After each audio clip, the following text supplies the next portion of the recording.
Yesi, karibu tena kwenye saa ya uamsho ulimwenguni. Ninakusalimu kwa jina la Yesu Kristo. Leo tena nitaenda kuongelea vita ya tatu ya dunia. Nitaenda kuzungumzia vita ya tatu ya dunia au Halimagedoni au vita ya Halimagedoni. Tunasema World War 3. World War 3. Naomba nitatumia dakika chache tu nisikilize kwa makini sana. Hebu tufungua Ufunuo. Nitaanza kwa kusoma andiko. Ufunuo wa Yohana sura ya 16 kuanzia mstari wa 14 mpaka wa 16. Ufunuo wa Yohana sura ya 16 tunaanzia mstari wa 14 mpaka wa 16. Maneno ya Mungu yanasema, hizo ndizo roho za mashetani zifanyazo ishara, zitokazo na kuwaendea wafalme wa ulimwengu wote, kuwakusanya kwa vita ya siku ile kuu ya Mungu Mwenyezi. Tazama naja kama mwivi, heri akeshaye na kuyatunza mavazi yake, asiende uchi hata watu wakaiona aibu yake. Amen, amen. Mstari wa 16. Wakawakusanya hata mahali paitwapo kwa Kiebrania Halimagedoni. Halimagedoni. Kwa hiyo nitazungumzia vita ya dunia. Nisikilize kwa makini sana. Vita ya tatu itaanza pale ambapo Umoja wa Kisovieti utakapoungana tena kwa nguvu.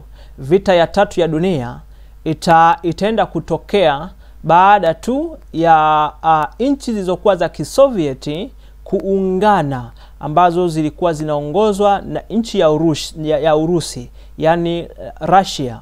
Kwa hiyo sasa zitakapoungana ndio mwanzo wa vita ya tatu ya dunia. Nisikilize kwa makini sana. Umoja huo utarudi mara tu ya Urusi kuungana na Ukraine. Umoja huo utarudi mara tu Urusi itakapoungana tena na Ukraine. Vita unayoiona inayoendelea, baadaye sio muda mrefu sana hiyo vita itakoma, na itakoma tu pale ambapo rais aliyopo sasa madarakani ataondolewa. Yani atakuja rais mwingine ambaye sasa ataungana na nchi ya Urusi, atavunja mikataba yote na nchi za magharibi, atavunja mikataba na nchi za Marekani na nchi zote za Umoja wa Ulaya. Atavunja mikataba aliyoweka saizi. Kwa hiyo atakapovunja hiyo mikataba, atakapokuja rais mwingine, basi ataungana na Urusi.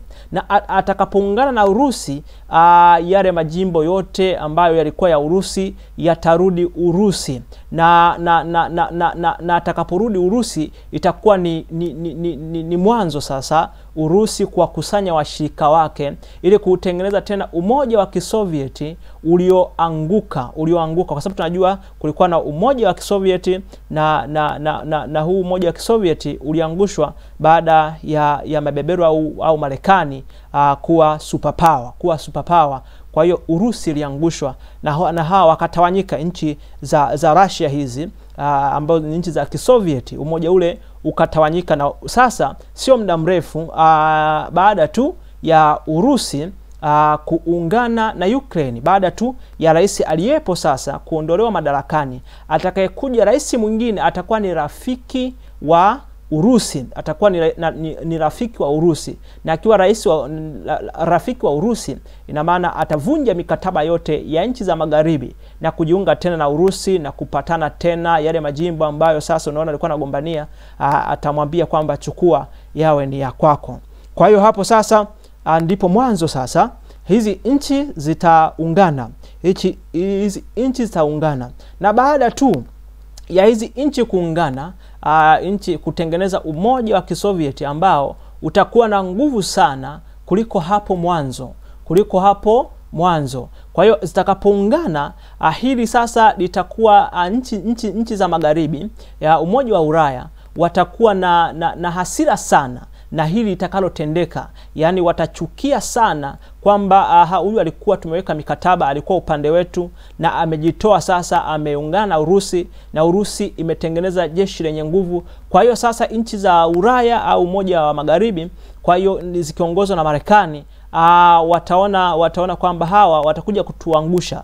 Kwa hiyo sasa hapo ndipo mwanzo wa uchungu. Hapo ndipo mwanzo wa uchungu. Kwa hiyo baada sasa ya nchi hizi kuungana kutengeneza umoja wa Kisovieti, dunia kutakuwa na fukuto kubwa sana, ambapo sasa nchi za NATO zitaanza kutafuta washirika wake nchi za Afrika, na nchi za Soviet sasa zikiongozwa na Russia itakuwa na yenyewe inatafuta washirika wake nchi za wapi? Nchi za Afrika. Hapa dunia sasa itagawanyika makundi manne. Kundi la kwanza itakuwa sasa ni majeshi ya NATO.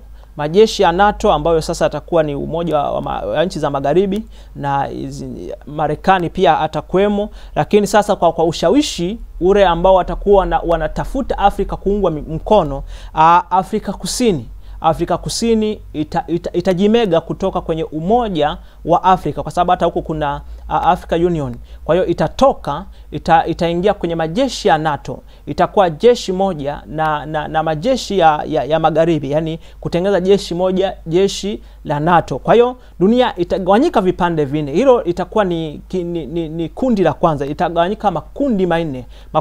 Kwa hiyo sasa hawa Afrika Kusini wenyewe watajiunga na majeshi ya NATO, na majeshi ya NATO. Kwa hiyo hilo ni kundi la kwanza. Lakini hawa majeshi ya NATO yatakuwa na silaha nyuklia na silaha nyingi za kiteknolojia. Unazoziona saa hizi, kuna zingine hawajazionyesha.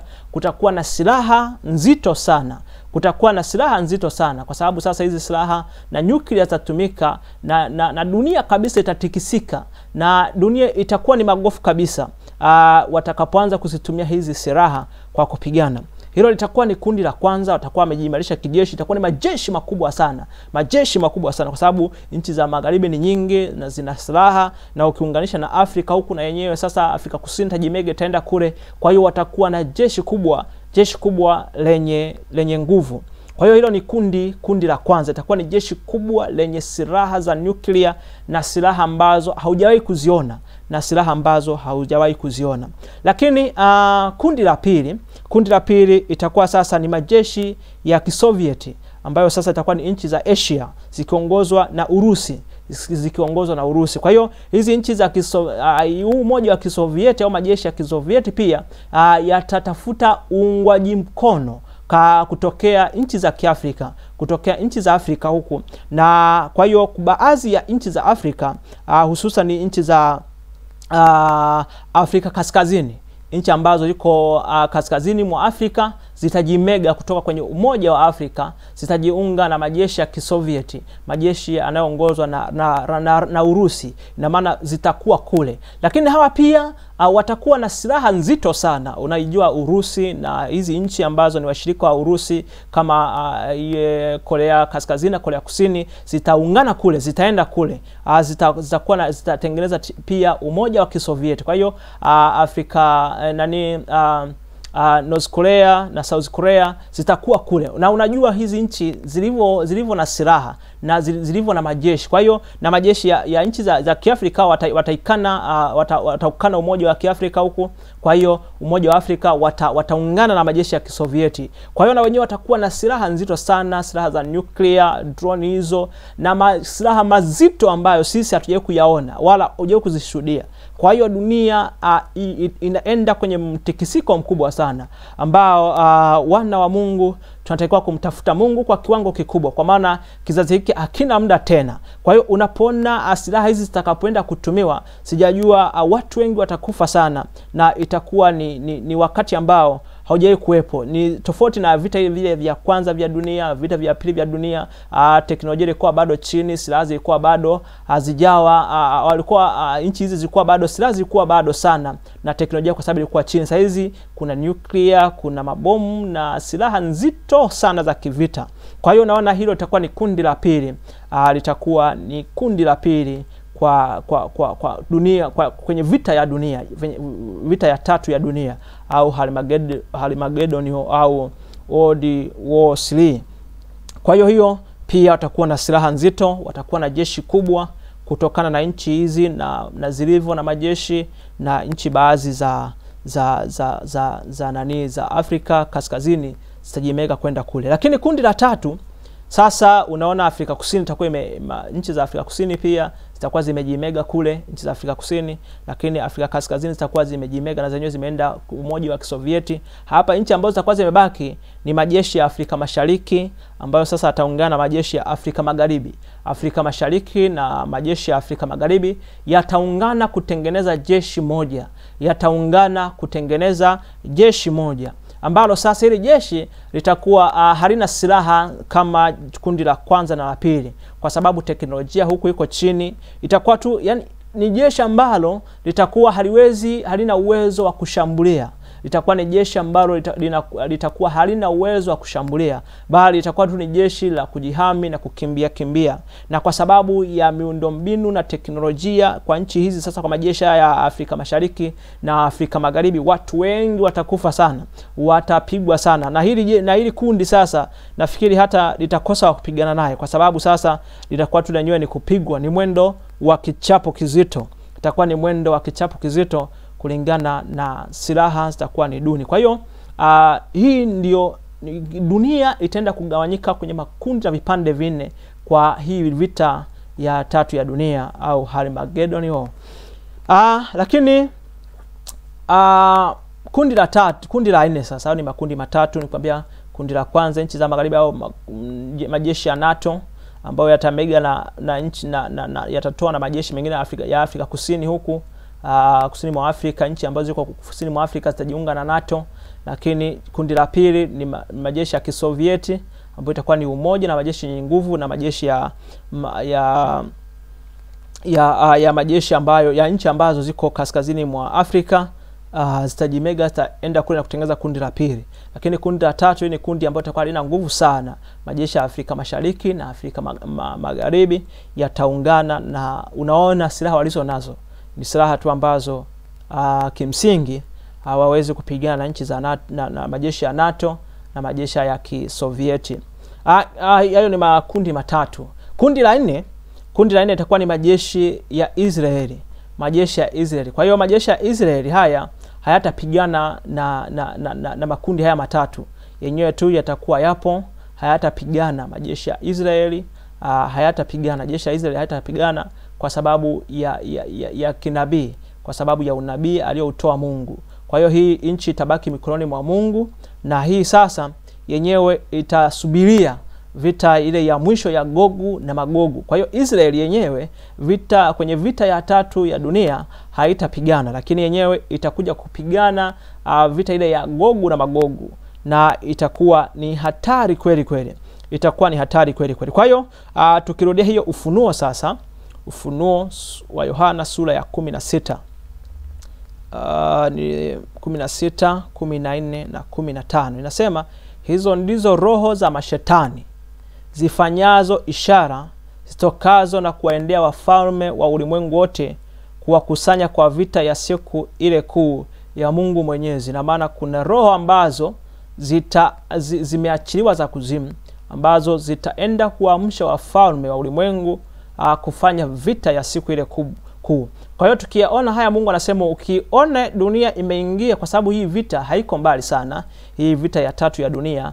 Nimekuambia tu, wewe ukiona tu rais yule Urusi imepatana na Ukraine, ujue kuna kitu kinaenda kutokea. Ishara ya kwanza tu, wewe ukiona vita ile ya Urusi na Ukraine imekoma, lakini ukiona amekuja rais mwingine na wamepatana na Urusi, ujue kuna kitu kizito kinataka kupata dunia. Lakini sasa ukiona hivyo, Mungu anasema tazama naja kama mwivi. Kwenye kipindi hicho sasa ni kipindi ambacho hakiko mbali. Ukiona hayo mambo yameanza kutokea, Yesu anasema tazama, kwenye wakati huo naja kama mwivi. Heri akeshaye na kuyatunza mavazi yake, asiende uchi hata watu wakaiona aibu yake. Kwa hiyo ukiona mambo hayo sasa, ni heri kukesha, ni heri kuyatunza mavazi yetu, kwa kujitakasa kwa damu ya mwana kondoo. Kwa maana maneno ya Mungu yanasema mtakatifu na azidi kujitakasa. Ina maana sasa heri ili usiende uchi. Ina maana unyakuo utakuwa karibu sana kutokea hapo. Yesu atakuwa karibia kuja kama mwivi. Kwa hiyo ukiona ishara hiyo, ujue mwana wa Adamu yuko malangoni. Kwa wakawakusanya hata mahali paitwapo kwa Kiebrania Harmagedoni. Kwa hiyo sasa hiyo vita itapigana kama hivyo. Kwa hiyo sijui kama mtu ataweza kuna mtu ataweza kustahimili, na dunia itakuwa magofu kabisa kwa silaha unazozijua za nuclear na teknolojia ilivyoongezeka sasa, na watu watakufa sana kama jeshi ya huku kwetu Afrika Mashariki na Afrika Magharibi. Hakuna jeshi hapo, hakuna silaha hapo, ni kichapo tu. Kwa hiyo ukiona tena NATO huku na hawa Russia na nchi za Kisovieti hizi, na zenyewe zina silaha zina silaha za kutosha, nuclear za kutosha. Kwa hiyo dunia itakuwa ni mtikisiko mkubwa.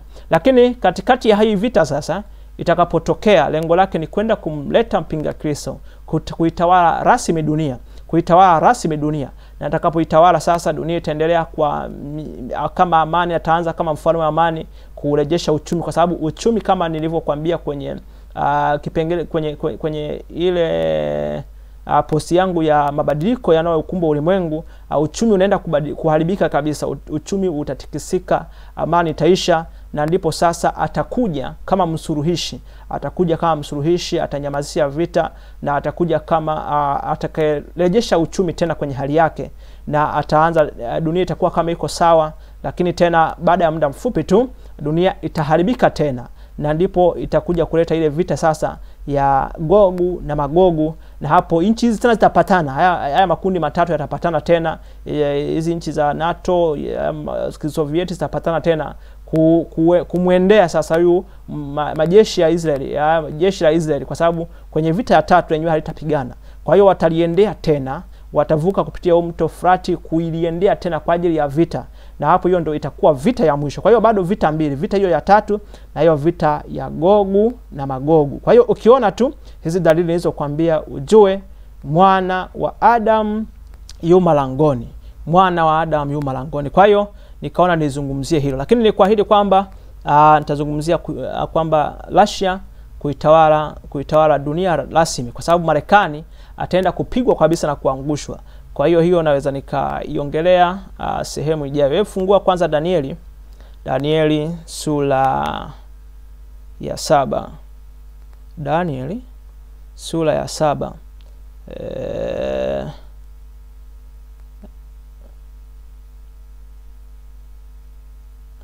Ukianza mstari wa 2, neno la Mungu linasema, Danieli akanena akisema, naliona katika maono yangu wakati wa usiku, na tazama hizo pepo 4 za mbinguni zilivuma kwa nguvu juu ya bahari kubwa. Ndipo wanyama wakubwa 4 wakatoka baharini, wote wa namna mbalimbali. Wa kwanza alikuwa kama simba, naye alikuwa na mabawa ya tai. Nikatazama hata mabawa yake yakafutuka manyoya. Akainuliwa katika nchi, akasimamishwa juu kwa miguu miwili kama mwanadamu, naye akapewa moyo wa kibinadamu.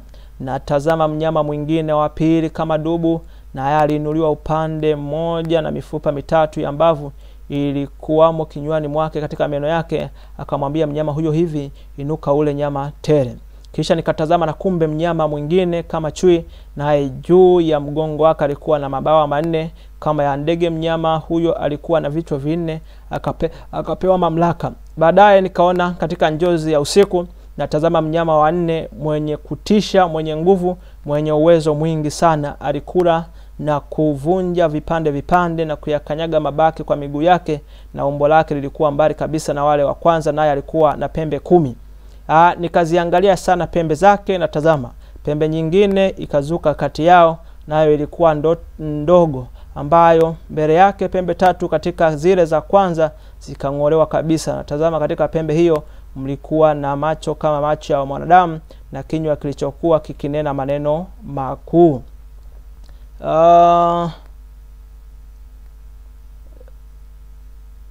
Kwa hiyo hebu tuanzie mstari wa 12 tena. Kwa habari za wale wanyama wengine, walinyang'anywa mamlaka yao, lakini maisha yao yalidumishwa kwa wakati na majira. Nikaona katika njozi za usiku natazama mmoja aliye mfano nafikiri amen. Nitakuja nieleze hii pati ijayo kwamba Marekani ataenda kuangushwa kabisa, na sio mbali. Ukiona Marekani ameangushwa, ukiona Marekani imevamiwa, imepigwa, ukiona Urusi imepatana na Ukraine, ukiona amekuja rais mwingine wa Ukraine, tambua mwana wa Adamu yu malangoni. Kwa hiyo wana wa Mungu, tumtafute Mungu kwa nguvu zote, tuwekeze mbinguni kwa sadaka zetu, jitoe kupeleka injili ya Mungu, jitoe sadaka yako na kukesha na kuihubiri injili, kwa maana hatuna muda tena. Kizazi hiki hakina muda tena. Ni vita tutaenda kutokea, mabomu ya nyuklia yanaenda kupigwa, dunia itaenda kuwa magofu kabisa. Uyaonayo hayo, ujue mwana wa Adamu yuko malangoni. Mungu akubariki sana. Usiache pati na ufuatilia. Nitaelezea hii Danieli 7 mstari wa kwanza mpaka wa mwisho kabisa, kwamba Marekani kuvamiwa na kuangushwa, na Russia atainuka kwa nguvu tena kuitawala nusu karibia dunia yote niseme. Mungu akubariki sana. Amen.